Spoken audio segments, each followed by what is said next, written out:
Bonjour tout le monde, j'espère que vous allez bien et aujourd'hui on se retrouve dans l'ancien décor, vous pouvez vous asseoir et tout, surtout qu'on va faire un sujet un peu houleux vu qu'on va parler du Black is King de Beyoncé. Donc vous pouvez vous poser pour ceux qui ont envie de se poser, pour ceux qui ont envie de prendre les gants de boxe, vous pouvez vous les prendre aussi, pour ceux qui ont envie de sortir les fusils, les guns, vous pouvez les prendre aussi parce que le film déchaîne pas mal les passions. Pour certaines personnes, c'est vraiment Beyoncé colon, à savoir que elle a découvert l'Afrique avant Beyoncé ça n'existait pas. Vraiment merci Beyoncé, merci Maman Africa, merci pour les pauvres Africains qui ont enfin pu voir la lumière grâce à toi. Et pour d'autres, c'est absolument une abomination, c'est une arnaque, une voleuse qui vient s'inspirer de l'Afrique pour raviver sa carrière, qui se sert des Africains pour se faire de l'argent. Dans ce débat, il semble n'y avoir aucune nuance. Donc moi, je vais vous donner mon avis sur le film, sur différents éléments que j'ai pu voir ou plus ou moins analyser à travers le film et son véritable message politique ou non message politique. Et de l'autre côté aussi, on va parler de l'impact global du film parce que malgré tout, il n'y a pas énormément d'engouement autour de tout ça en fait. À savoir que Disney a déjà communiqué en disant que moins de 4% des utilisateurs ont bien voulu cliquer sur le film. Et de l'autre côté, aux États-Unis, on voit que les ventes de l'album ne sont pas ouf. À savoir qu'elle fait simplement 22 000 ventes cette semaine. Donc il n'y a pas un immense impact, surtout pour un projet visuel aussi travaillé. Parce que pour moi, il est véritablement travaillé. Et quelque part, même c'est même son meilleur projet visuel selon moi. I just watched the Beyoncé visual album and I don't know what just happened to my life. Bref, on va détailler tout ça dans cette vidéo. Personnellement, j'ai déjà mon petit insecticide et ma bougie citronnelle. N'hésitez pas à vous abonner en cliquant sur la petite cloche, à liker, à partager. Et on va commencer la vidéo. Tout d'abord, et je pense que c'est important de le dire dès le départ, Black is King est une fiction. J'irais même jusqu'à dire que c'est une fiction fictionnée. À savoir que Beyoncé s'est dit en travaillant avec Disney qu'il y avait l'histoire du Roi Lion et qu'elle allait le réinterpréter avec des personnages qui lui semblaient plus ou moins réels dans l'histoire même de l'Afrique noire. Donc quand on regarde le film, on voit le parallèle entre Simba et le jeune garçon noir qui suit un parcours initiatique dans une certaine Afrique vers une partie de ses ancêtres pour retrouver sa propre voix. Donc c'est l'histoire même du Roi Lion qui est reprise et réinterprétée entre parenthèses par Beyoncé dans ce Black is King qui est aussi donc le visuel de son album pour Disney. Et là, c'est très important parce que je pense aussi que ce n'est même pas véritablement un film. Et qu'ils ont eu tort, et c'est l'erreur de communication à mon avis de cette sortie actuelle, c'est qu'ils ont eu tort de le présenter comme justement un film de Beyoncé. Tous les teasings disaient à chaque fois a film by Beyoncé, a film by Beyoncé. Et entre ce qui s'est passé au début de l'année avec George Floyd et le mouvement Black Lives Matter, beaucoup de gens de loin ont plus ou moins cru que Beyoncé allait sortir un film sur les Noirs et ils n'ont pas forcément fait le lien direct avec le projet de Disney. Ce non-lien qui pourrait vous paraître banal me semble absolument essentiel, y compris chez Beyoncé, parce qu'il permet de réfléchir sur ce que tu es et aussi sur ce que tu vends en fait. Parce que ce n'est pas parce que tu es une pop star hyper populaire, que tu as des millions de fans dans le monde, que ces fans-là sont forcément intéressés par le fait de te voir faire un film en fait. Ce n'est pas tous les fans de Beyoncé qui ont envie de voir un film de Beyoncé fait par Beyoncé. Et mieux encore, ce n'est pas tous les fans de Beyoncé, y compris les fans noirs de Beyoncé, qui ont envie de voir Beyoncé faire un film sur les Noirs. C'est pour ça que le fait d'avoir présenté ce film-là, un film à Beyoncé, n'était pas forcément une bonne idée. Surtout qu'en réalité, même si effectivement on peut tout présenter comme des films, je peux vous prendre toutes mes vidéos YouTube, je vous fais un long collage, entre parenthèses dans les interludes, je vous lis les grands discours des grands chanteurs noirs américains et je vous dis que c'est un film sur l'histoire de la musique noire. Je peux le faire et effectivement je pourrais le présenter comme un film. Mais en réalité, ce ne serait pas totalement un film et dans le cas de Beyoncé, je trouve que ne pas avoir vendu son projet comme un album visuel lui dessert dans la manière dont certains le critiquent parce qu'en réalité ce n'est que le visuel de l'album qu'elle avait proposé l'an dernier en fait. Et cette fois-ci il y a eu un décalage parce qu'il sort un an après et donc tout le monde ne sait pas forcément que ce n'est que le visuel de l'album qui avait été proposé parce que cet album-là n'a pas très bien marché. Et de l'autre côté, le fait de le présenter comme un film sur l'Afrique alors qu'il n'y a rien derrière, dans la communication, ça peut frustrer et donc entraîner des critiques pour ce qui n'est encore une fois qu'une simple fiction basée sur le Roi Lion en fait. Le fait qu'elle ait voulu un peu effacer ce lien-là en se mettant trop en avant fait en sorte qu'il y ait une distorsion au niveau de l'image et des attentes et qu'elle reçoit des critiques qu'elle ne devrait absolument pas recevoir.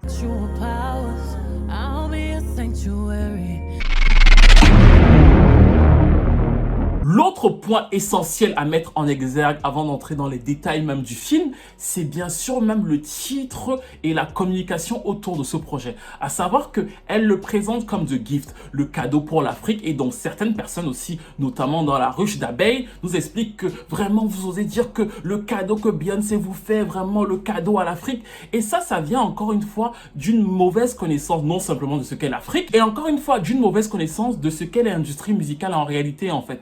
Pourquoi? Parce que dans la précédente vidéo, ça fait déjà 2 ou 3 vidéos que j'en parle, nous sommes dans l'ère du streaming, nous sommes dans l'ère de ce que j'ai appelé, encore une fois, la popstarisation de niche. Alors je sais que beaucoup de sites et beaucoup de blogueurs vont le reprendre bientôt, donc il faudra me citer, mais effectivement, grâce ou à cause du streaming, le marché actuel va se scinder, et donc certaines pop stars se reconvertissent sur plusieurs marchés. L'Afrique, c'est quoi? L'Afrique, ce n'est pas simplement comme certains pensent, y compris beaucoup de noirs, des espèces de gens hyper pauvres, je sais pas trop quoi. En fait, des fois, je n'arrive même pas à comprendre, parce que moi, j'ai grandi en Afrique, comment certaines personnes voient l'Afrique. En fait, je n'arrive pas à comprendre comment vous voyez l'Afrique, mais bon, après, je respecte. Mais j'arrive même pas à comprendre que vous puissiez imaginer certaines choses sur l'Afrique, notamment dans le cas présent. En Afrique, qu'est-ce qu'il y a? Il y a énormément de jeunes. Les jeunes, qu'est-ce qu'ils vont faire? Ils vont tous avoir des téléphones portables. Ils vont tous avoir accès à la Wi-Fi et à la 4G et à la 5G. Et donc, qu'est-ce qu'ils vont faire? Ils vont streamer. Et à cet instant-là, quand tous ces jeunes-là vont commencer à streamer, ils vont devenir un des plus gros marchés musicaux.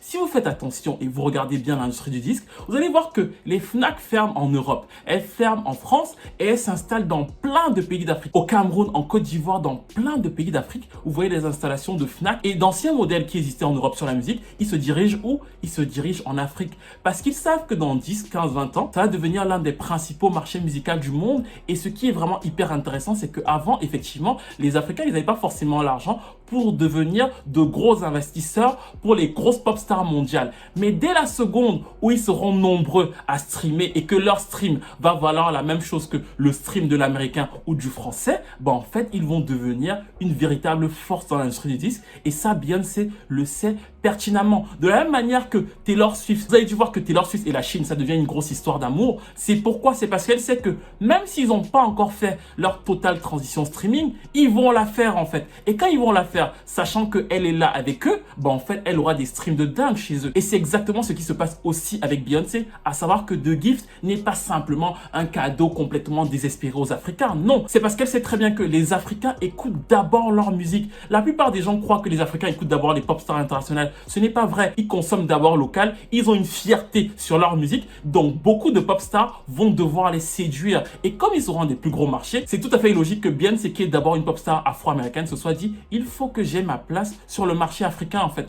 Et vous allez voir que beaucoup d'autres artistes américains vont le faire. Elle ne sera pas la seule à essayer d'avoir sa place sur le streaming africain, parce que le streaming africain, non simplement il est en pleine expansion à l'heure où je vous parle, mais il va tout exploser sur son passage dans les années à venir. Dans 20-30 ans, l'Afrique sera l'un des premiers marchés musicaux dans le monde. Et ça, les gros magnats de l'industrie américaine le savent, exactement comme Beyoncé. Donc le projet n'est pas simplement un cadeau virtuel. Il est bien sûr pensé en termes de marketing, il faut que ça lui rapporte, mais ça ne veut pas forcément dire de l'autre côté qu'il n'est pas sincère et que c'est un projet juste fait pour se faire de l'argent sur l'Afrique.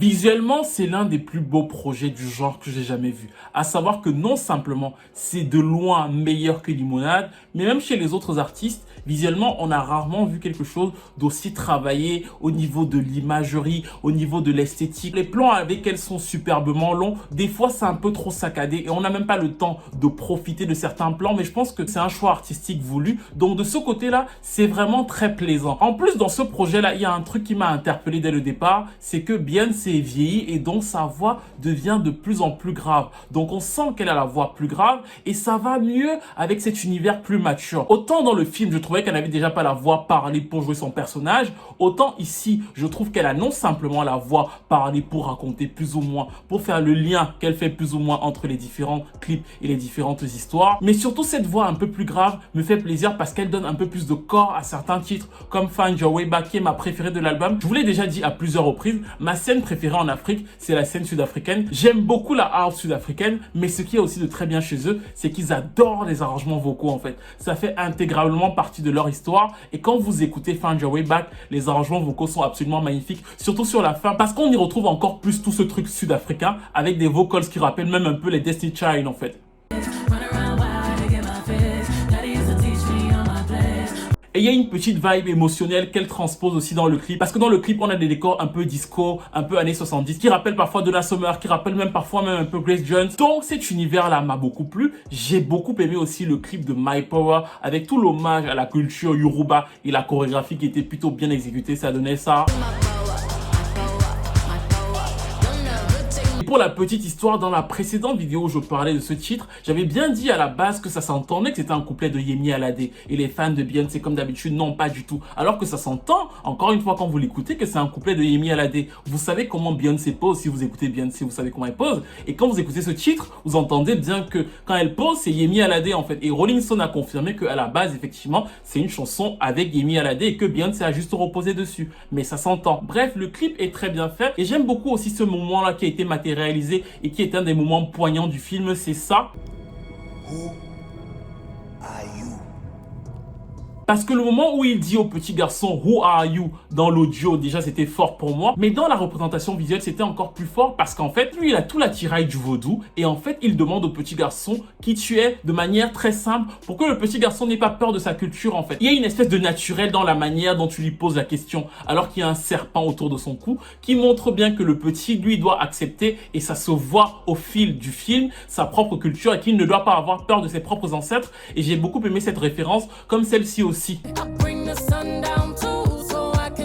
Qui rend de façon très esthétique hommage à une certaine image de la femme africaine. C'est plutôt très bien fait. En plus, c'est la chanson dans laquelle il y a Salaciel. C'est très bien réalisé. Et tout cet univers-là que Beyoncé nous propose, c'est bien sûr l'afrofuturisme en fait. C'est cette déontologie d'une partie des Afro-Américains qui récupère tous les codes plus ou moins afro qu'ils connaissent et il y en a beaucoup dans le film, aussi bien au Ghana qu'au Mali. Et il y a énormément de codes et de clins d'œil africains qu'on essaie de transposer dans un univers qui est ici fictionnel, mais qui en réalité se pense dans une idéologie occidentale. C'est-à-dire, encore une fois, que c'est une fiction. Mais là où certains se trompent, c'est sur son idéologie. C'est-à-dire que certains nous expliquent que c'est la meilleure chose qui soit jamais arrivée en Afrique, c'est comparable aux Jeux Olympiques pour la Grèce, là vraiment les commerces en Afrique vont exploser. D'autres encore nous disent que c'est le meilleur lien entre les Afro-Américains et les Africains. Il y a vraiment une toile qui est tissée, alors qu'en réalité, l'idéologie est autre. À savoir que Beyoncé s'inscrit, comme beaucoup d'Afro-Américains qui font partie de cette mouvance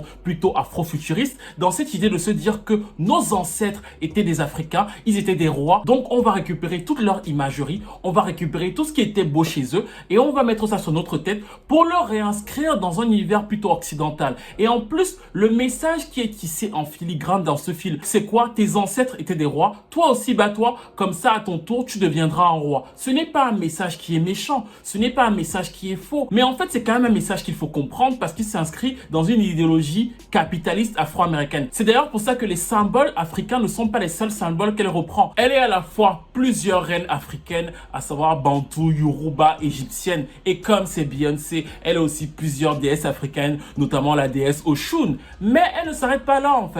Elle prend aussi d'autres codes, notamment les codes de la chrétienté en fait. À plusieurs reprises, on la voit en tant que Marie, mère de la chrétienté, mère des enfants. D'ailleurs, elle utilise le bleu de Marie à plusieurs reprises. Et dans le même temps, c'est aussi elle qui fait une référence à Moïse quand elle va laisser le bébé dans l'eau là. Ce rapport à la chrétienté ne me surprend absolument pas. Mais le mélange qu'elle en fait de manière plus ou moins naturelle dans l'histoire de l'Afrique est un peu bizarre, surtout encore une fois quand on dit qu'on veut aller vers les ancêtres, parce que les ancêtres n'étaient clairement pas des chrétiens. Mais on ne s'arrête pas là, parce que dans Brown Skin Girl par exemple, ce qui est très intéressant, et je pense que ce n'est pas innocent dans ce clip, c'est qu'elles sont toutes à l'époque de la Renaissance. Quand vous regardez le clip, c'est très bizarre parce qu'effectivement, c'est censé vanter la femme noire, mais les apparats, tout ce qu'elle porte, c'est l'opulence même de la haute société à la Renaissance en fait. Donc ça peut paraître un peu bizarre, même si c'est un parallèle totalement voulu parce que c'est l'idéologie même qu'elle transmet depuis plusieurs années.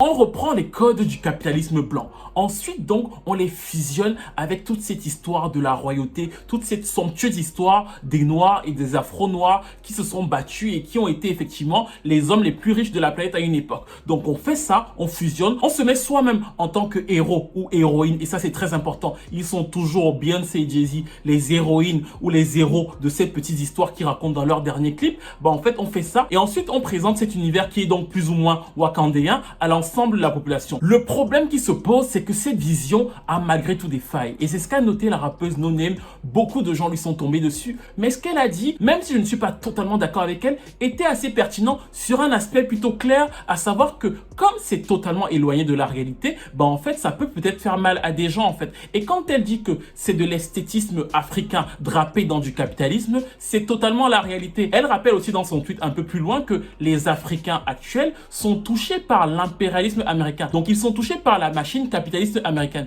Donc de fait, venir représenter cette machine-là en disant qu'on va faire ça en noir, ça ne va pas forcément leur servir. Surtout que dans le film aussi, Beyoncé déroule le drapeau américain noir. Donc le fait d'inverser les symboles du capitalisme américain, même si effectivement ça devient du noir, n'est pas forcément quelque chose qui est à l'honneur ou à l'avantage des Africains qui eux-mêmes sont déjà victimes de cet impérialisme-là chez les Blancs en fait. C'est ce qu'a noté la rappeuse No Name et c'était aussi le point de vue de Tupac qui disait d'arrêter avec cette représentation des rois et des reines de l'ancien temps. It's been said 30 million times, but how do we get out of the circle? I see it as by showing us our own strength. You know what I'm saying? Showing us our own history, not just the history from Africa and, you know, how we used to be kings and queens, but how we used to be fighters here, how we soldiers. You know, we damn near built this country. Pourquoi? Parce que selon eux, ça tend à faire croire que tant que tu n'es pas noir, riche et super puissant, en fait, tu ne vaux pas grand-chose parce que le capitalisme est déjà basé sur ça, en fait. Eux, ils prennent un autre modèle et ça, je l'ai déjà expliqué dans la vidéo sur Tupac. Donc, de fait, ils rejettent cette idéologie-là et en plus, même cette idéologie-là, dans sa manière de faire, a un talon d'Achille. C'est le fait que comme elle est censée reprendre les codes des autres pour pouvoir exister, en fait, elle ne se suffit pas à elle-même. Donc, quand tu reprends, par exemple, certains éléments de la Renaissance pour pouvoir montrer la grandeur noire, ça veut dire que fatalement, tu t'inscris aussi dans le référentiel des autres. Donc, est-ce que tu es vraiment roi si tu as toujours besoin de t'inscrire dans le référentiel par rapport aux autres ou alors de réagir par rapport à ce que les autres ont fait, en fait? Est-ce que quand tu fais ça, il n'y a pas une sorte de doute sur ta propre valeur vu que tu es constamment obligé de prouver à l'autre que tu vaux quelque chose, tu es un roi, alors que fatalement, si tu sais que tu es un roi, tu n'as pas besoin de le faire. Who are you? La question de l'identité revient parce que Beyoncé est une afro-américaine qui s'allie avec une compagnie américaine pour faire l'adaptation plus ou moins visuelle afro-centrée d'un dessin animé américain. Donc je n'attends pas d'eux un certain réalisme, je comprends même la vision qu'ils prennent, même si effectivement je trouve légitime et je trouve même honnête que d'autres rappellent que ce n'est pas la seule vision et que l'Afrique non simplement est diverse et qu'il ne faut pas forcément être super riche et super powerful pour être respecté en tant que noir. Je trouve ça hyper légitime quand on le rappelle et je ne trouve même pas que ça s'oppose au fait qu'ils aient pris ce parti pris là parce que d'autres personnes feront des films et ils prendront d'autres partis et c'est l'ensemble des visions qui vont donner une représentation réelle de ce qu'on veut plus ou moins de l'Afrique en fait. Donc je n'attends pas de Beyoncé qu'elle donne une vision absolument parfaite ou alors absolument droite ou alors absolument réaliste de ce qu'est l'Afrique parce qu'en réalité ce n'est pas son but et ce n'est certainement pas le but de Disney. Et encore une fois, c'est une fiction. L'autre truc en revanche où je pense qu'elle a réellement péché, même si les visuels sont très beaux, c'est que fatalement c'est Beyoncé en fait. Je trouve que dans ce film-là, qui dure quand même 1h30, en réalité, ce qui manque le plus, et qui pour moi est son réel péché à elle, c'est le manque de chaleur. Quand j'ai regardé ce film les 2 fois, et surtout la 2e fois, j'ai compris qu'il n'y avait pas beaucoup de replay value en fait. Replay value, ça veut dire que tu as envie de le re-regarder. Alors les visuels sont très beaux, les clips sont très beaux, mais c'est encore une fois un assemblage de clips avec quelqu'un qui parle en fait. Il n'y a pas de chaleur, les plans avec elle sont hyper beaux, hyper longs, mais on voit qu'elle ne rencontre jamais quasiment les artistes en fait. Chacun est toujours dans son coin et c'est d'ailleurs pour ça que c'est assez drôle parce qu'elle dit que film by Beyoncé alors qu'on voit bien qu'il y a une dizaine de co-réalisateurs et que dans les plans, si vous regardez bien le film, il y a des différences dans le séquençage en fait parce que les réalisations n'ont pas été faites par les mêmes personnes vu qu'ils n'étaient pas au même endroit au même moment en fait. Tout est très beau, tout est très esthétique mais en fait elle ne brise jamais la glace et comme elle ne brise jamais la glace, c'est toujours Beyoncé et les autres, Beyoncé et les autres et les seules personnes qu'elle côtoie plus ou moins de façon proche, c'est un peu sa famille, sa fille, Naomi Campbell à certains moments, un cercle de pop stars un peu réduit et sur le reste, elle est toujours un peu distante, elle est toujours un peu froide et ça donne un peu une sorte de film qui se tient sur le même ton tout le long en fait. Il n'y a jamais de moment très émotionnel et ça fait perdre un peu de sa candeur à l'ensemble. Quand je regardais les clips, j'ai pensé par exemple à Solange Losing You.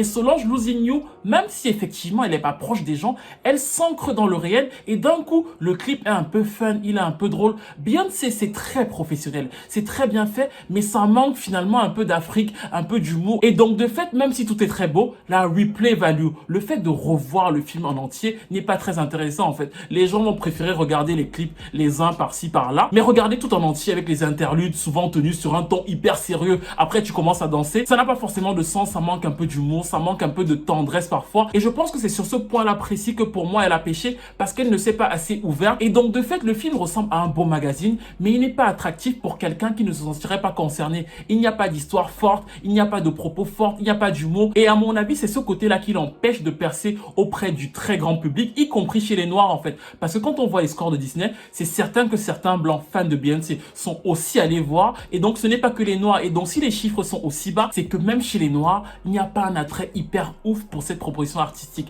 Pourquoi? Parce qu'en réalité, ce n'est pas tout ce qu'il y a autour. Tout ce qu'il y a autour, elle réussit. Mais ce côté un peu émotionnel, ce côté un peu enlevé, ce côté un peu fun, il n'y a pas en fait. Tout est hyper sérieux. Elle ne brise jamais la glace. Elle n'est jamais même près des artistes avec lesquels elle travaille. C'est pour ça d'ailleurs que j'ai kiffé l'apparition de Yemi Alade. Elle est là quelques secondes. Elle a une attitude, quelque chose d'un peu fun, un peu léger, qui donne un peu de peps à l'ensemble en fait. Pour moi, moins de je suis la reine inaccessible et ce genre de truc aurait aidé le grand public à entrer dans ce projet et aurait même pu donner une autre image d'elle en fait. Le fait qu'elle ne brise jamais la glace et que tout soit aussi froid, même si c'est beau, en fait dessert globalement l'ensemble du truc, surtout que ça dure 1h30. En revanche, je reste persuadé, je suis contre les personnes qui disent qu'elle n'est pas sincère. Bien sûr qu'elle veut se faire de l'argent, tout le monde veut se faire de l'argent. Bien sûr que c'est une américaine, vous pensez qu'elle ne va pas sortir son album pour que personne n'achète, mais ce n'est pas parce que tu veux te faire de l'argent que tu n'es pas forcément sincère dans ton message en fait. Il faut se souvenir qu'en 2011 déjà, elle travaillait sur un projet qui était plus ou moins tendance afro et qu'ils ont arrêté parce qu'ils avaient peur en fait. Mais dans l'album Fort, il y avait déjà quelques sonorités comme ici. Et ensuite, on a eu Grown Woman qui s'inspirait pas mal du visuel de Tiwa Savage, c'était ça. Donc ça fait pas mal de temps quand même qu'elle s'intéresse à tout ça. Bien sûr aussi, il y a une cartographie à faire. C'est-à-dire que les lignes se suivent. Black Lives Matter explose et de plus en plus, Beyoncé devient de plus en plus pro-black en fait. Plus Black Lives Matter monte, Beyoncé aussi noircit. Ça c'est vrai. On ne peut pas nier ça. Mais la question que je pose, c'est de savoir, est-ce que c'est parce que elle le montre de plus en plus que c'est forcément pas sincère en fait? Peut-être que depuis le départ, elle a envie de le faire et qu'elle attendait le bon moment pour pouvoir le faire en fait. C'est-à-dire que je suis contre ce débat sur la sincérité parce que sauf si on engage des marabouts et en plus Beyoncé est créole, donc c'est même pas sûr que vos marabouts puissent percer ses secrets, bah en fait on ne saura jamais si elle est réellement sincère. Donc de fait pour moi lancer le débat sur le fait de dire qu'elle est sincère, elle est pas sincère, ça n'a pas d'intérêt. Certains ont trop souvent envie de croire que parce que tu fais un projet artistique ou alors parce que tu fais un projet engagé, tu n'as pas envie d'être rémunéré derrière. Ça ne veut pas forcément dire que si tu as envie d'être rémunéré ou si tu as envie de vendre ou alors si tu fais des plans sur ta carrière en faisant un projet, bah que tu n'es pas sincère en fait. Donc ce lien là je ne le fais pas, mais je pense même pour ma part qu'elle est sincère, mais contrairement à beaucoup, je pense que les résultats qu'elle n'a pas sur le court terme ne viennent pas du fait qu'elle soit pro-black, mais viennent beaucoup de son choix de chansons et de singles en fait. Je pense par exemple que pour Le Roi Lion, le premier single c'est Le Problème. Ce n'est pas forcément parce que les gens ont rejeté Beyoncé, ils ont rejeté la chanson Spirit en fait. Parce que ce titre là, quoi qu'on dise, quand on voit le nombre de personnes qui l'ont écouté dans la bande originale, ils ne l'ont juste pas aimé en fait. C'est pour ça qu'ils ne sont pas allés streamer et ce n'est pas parce que l'album était foncièrement afro. Parce que quand ils ont écouté la chanson, c'est typiquement une balade pop.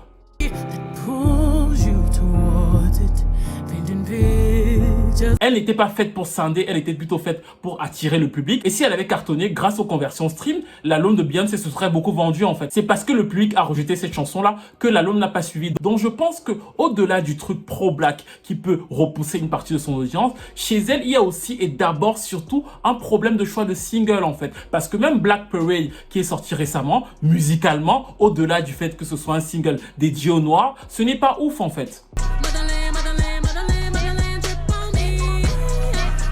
Et comme l'habitude chez elle a été de se dire que quand les titres sont plus ou moins moyens, on va faire un joli visuel et ça va passer, bah je pense que là ils sont un peu piégés et qu'il va falloir, y compris pour le prochain projet de Beyoncé, bien repenser sa direction artistique et musicale. Surtout que là elle va arriver à la quarantaine et aux USA il y a ce qu'on appelle l'agisme, donc elle va commencer à toucher un public plus adulte et là les choix musicaux vont être très importants. Dans tous les cas, moi j'ai grandi en Afrique.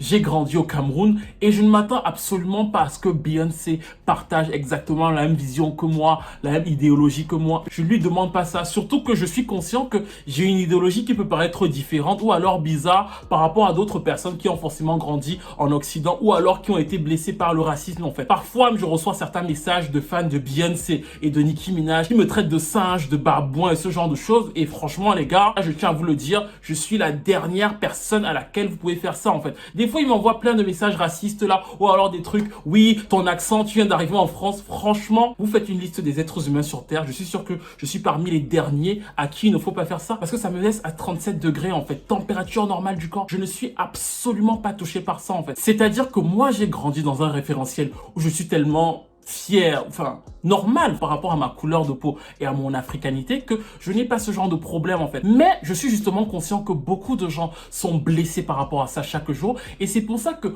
en regardant ce film une deuxième fois, même si moi quand je reçois des trucs du genre tu viens d'arriver en France, je me dis quand vous m'envoyez des insultes, essayez au moins d'être à la mode quoi. Vous ne pouvez pas à moi m'envoyer des insultes aussi démodées en fait. C'est-à-dire que quand moi je reçois ce genre de truc, je suis plus dans le truc de rigoler ou alors de me dire que soyez un peu Wakanda quand vous m'insultez. Mais ça, c'est moi et je suis donc conscient que d'autres personnes peuvent le vivre très brutalement. D'autres petites filles le vivent au quotidien et le vivent vraiment très mal. Donc, je me suis dit, en regardant le film une deuxième fois, que si malgré tout, quand certaines personnes, certaines petites filles vont regarder Black is King, elles peuvent se réveiller en se disant que je me sens plus fier d'être ce que je suis, je me sens plus fier de ma descendance. S'il y a des petites filles dans le monde ou même des petits garçons dans le monde qui vont regarder ça et se sentir mieux dans leur peau, c'est un pari gagné en fait. Donc vraiment, quand j'ai fini de regarder le film la deuxième fois, j'ai même acheté en guise de soutien, mais je n'ai pas acheté parce que c'est Beyoncé en fait, parce que toutes les personnes qui disent là que oui, il faut soutenir les films africains, on ne vous dit pas que comme Beyoncé a sorti ce film là, il n'y a plus d'autres films. Il y a énormément d'autres films, il y a énormément d'autres projets afro-américains que vous pouvez soutenir en fait. Donc le fait de dire que oui, n'achetez pas Beyoncé parce que vraiment elle exploite l'Afrique, ce n'est pas vrai. Je dis juste que derrière ce que j'ai vu la deuxième fois, je me suis dit que oui, ça ne correspond pas totalement à ma vision et je vous ai montré les choses que je lui reproche. Mais à la fin, malgré tout, ma manière de voir l'Afrique n'est pas la seule manière de voir l'Afrique. L'Afrique est diverse sur tellement de choses. D'ailleurs, l'Afrique, on dit l'Afrique comme ça, mais c'est tellement de pays, c'est tellement de cultures, c'est tellement de choses différentes que, en fait, il n'y a pas une seule manière de la présenter, en fait. Beyoncé la présente à sa manière. Si ça peut aider des gens, c'est ça qui m'a décidé à me dire que je vais acheter ce projet, surtout qu'en France, il n'y a pas beaucoup de ventes, en fait. Vous allez les voir insulter dans les commentaires, vous allez les voir là.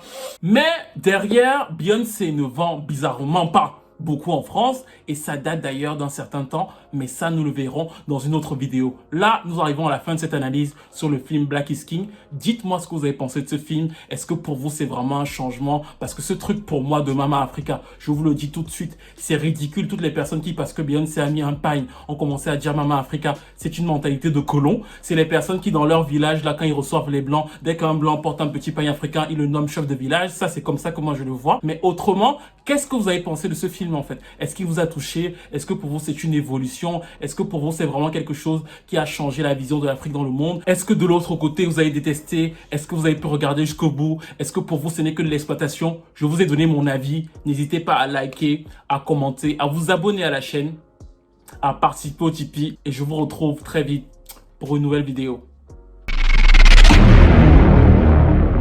Ah oui, j'oubliais, mais les grands gagnants en fait de cette collaboration avec Beyoncé, ce sont bien sûr les designers. Parce que les designers africains ont été crédité. Ce n'est pas souvent que ça arrive avec Beyoncé, surtout qu'on lui a fait le reproche sur Spirit, mais l'immense partie des personnes avec lesquelles elle a travaillé pour ce projet-là sont créditées, donc ça fait bien pour leur CV. Et comme c'est souvent des personnes qui ne sont pas forcément mises en vue dans la mode globale occidentale, ça va faire du bien à leur CV, ça va leur ouvrir des opportunités, pas parce qu'ils sont africains et qu'ils ont besoin que pitié qu'on les aide, non, parce que ça se passe comme ça dans tous les projets du genre. Et de toute façon, je vous ai dit que vous n'auriez pas imaginé, il y a 10 ans, que le fait qu'un petit africain stream puisse valoir la même chose que le fait que le petit bourgeois du Texas stream. Vous n'auriez pas imaginé ça il y a 10 ans. On se dirige vers ça dans l'industrie du disque. Ça veut dire que même pour la mode, les codes vont changer et ces gens-là vont aussi avoir leur place au soleil. Donc de fait qu'il est Beyoncé, c'est tant mieux et c'est très bien qu'elle l'ait fait. Mais de toute façon, encore une fois, ça allait arriver, ça se démocratise.